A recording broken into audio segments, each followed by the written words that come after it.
Šiandien mano rankoje ne šiaip Samsung, tai Samsung C3322 iš Lafleur kolekcijos. Žiūrint iš priekio, jis atrodo kaip visiškai paprastas telefonas. Toks, kurį gali įsidėti į kišenę ir net nepastebėti. Bet užtenka jį įjungti ir viskas pasidaro aišku. Čia ne visai apie paprastumą. Paėmus į ranką, mano pirma mintis ne apie gėles, o apie tai, kad kažkur jau matytas. Man jis identiškai primena Nokia 6300. Toks pat paprastas, toks pat tvirtas. Praktiškai tas pats telefonas, tik kitų veidų. Tas metalas rankoje tikrai duoda solidumą. Jaučiasi, kad laikai normalų, tvirtą daiktą. Svoris nieko neišsiskiria, nei per lengvas, nei per sunkus. Tiesiog toks, kokio ir tikiesi iš kasdienių telefonų. Mygtukai tvirti, tikslus, spaudi ir jauti. Nėra jokio minkštumo, jokio neaiškumo. Ir iki šitos vietos viskas atrodo labai paprasta. Bet užtenka jį tiesiog įjungti arba apversti į kitą pusę. Ir čia atsiranda Lafleur žavesys. Viskas staiga pasidaro ne taip paprasta. Virš ekrano mažas, bet savitas užrašas, o per visą galinį dangtelį raudonos gėlės. Ir jos čia nėra kažkokios ryškios ar labai krentančios į akis. Atvirkščiai, gana subtilios. Net galima sakyti, ramiai komponuotos. Jeigu nori, matai. Jeigu nenori, gali net nepastebėti. Bet kai pradedi žiūrėti į Lafleur modelius iš eilės, supranti, kad su kiekvienu naujesniu viskas darėsi vis ryškiau. All stunning, all you. Samsung Lafleur collection. Ir kai pažiūri į vieną iš paskutinių modelių su šia linija, ten jau visai kita istorija. Ten gėlės ryškios, kontrastingos, jos tampa nebe detalė, o pagrindiniu dizaino elementu. Ir čia labai gerai matosi visa šitos serijos esmė. Galėjai pasirinkti, kiek to stiliaus nori. Ar kažko subtilaus, ar kažko, kas jau tikrai krenta į akis. Samsung tuo metu leisdavo kolekcijas. Ne vieną modelį, o visą liniją. Ir jos keisdavosi kas metus, kartais net dažniau. Visai kaip madoje. Tai nebuvo tik tylus produkto atnaujinimas. Buvo reklamos, kampanijos, pristatymai skirtingose šalise, net su tokiais veidais kaip Carmen Kass. Tai buvo kaip mažas mados įvykis, tik technologijų pasaulyje. Visa tai prasidėjo apie 2008 metus, nuo paprastų mygtukinių telefonų ir tęsiasi iki pat Galaxy S4 laikų, maždaug iki 2014. O tada atsirado lūžis. Išmanieji telefonai perėmė rinką.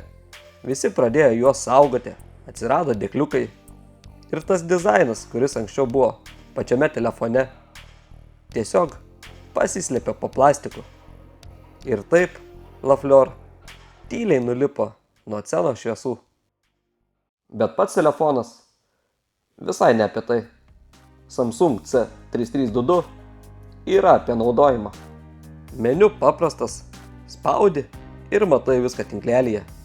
Telefonų knyga, žinutės, kamera. Nieko nereikia ieškoti. Navigacija normali, nelagina. Yra mikropauzių tarp veiksmų, bet nieko, kas trukdytų naudoti. Viskas juda taip, kaip ir tikiesi. Vienas iš šito Samsung išskirtinumų – Dual SIM su specialiu šoniniu mygtuku. Paspaudi ir telefonas akimirksniu persijungi kitą SIM kortelę.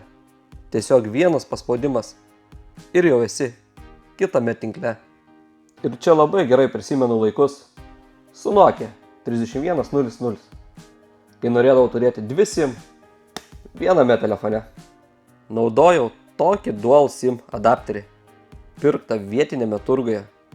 Reikėdavo labai tiksliai iškirpti SIM korteles ir sudėti jas į vieną.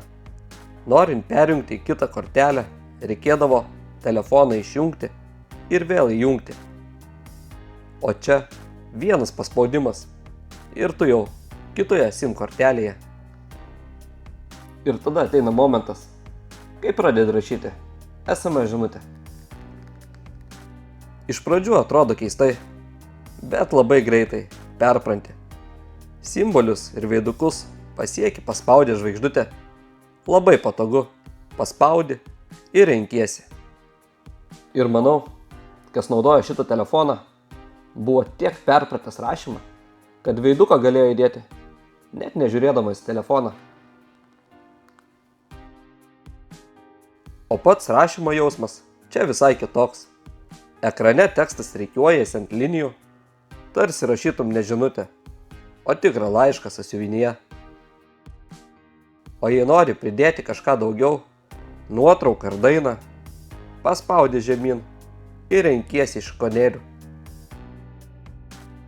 Paprasta, viskas po ranka. Telefone radau ir žaidimų.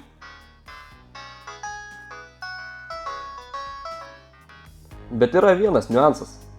Visi jie demo versijos. Asphalt 6 smagus lenktynių žaidimas. Startuoji iš galo ir bandai visus aplenkti.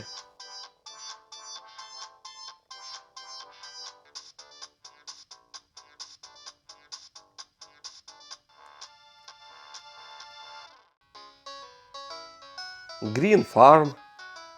Darbuojasi ūkyje, sodini, vaikštai, perki gyvulius. Lėtas, bet veiklos yra. Pyramid Blocks. Paprastas. Meti bloką į viršų. Bandai pastatyti faraonui piramidę.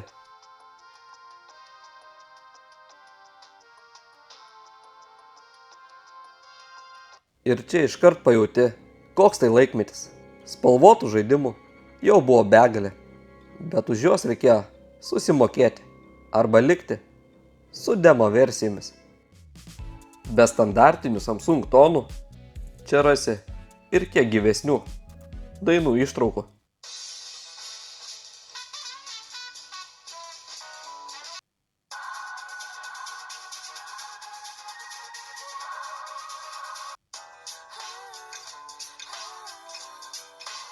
Yra net su žodžiais.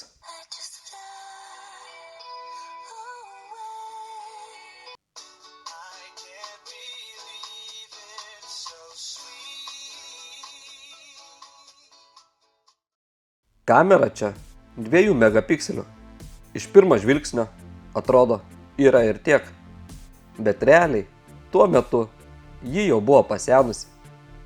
Kai šitas telefonas pasirodė, rinka jau buvo nuėjusi toliau. Vidutinės klasės telefonai dažniausiai jau turėjo apie 5 megapikselius su autofokusu ir geresniu vaizdo apdorojimu.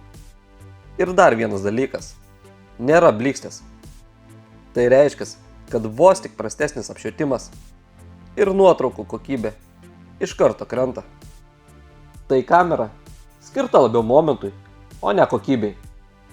Kažką greitai nufotografuoti ar nufilmuoti. Bet pats fotografavimo procesas čia patogus. Su vieneto, dvejeto ar trejeto mygtukais gali keisti režimus.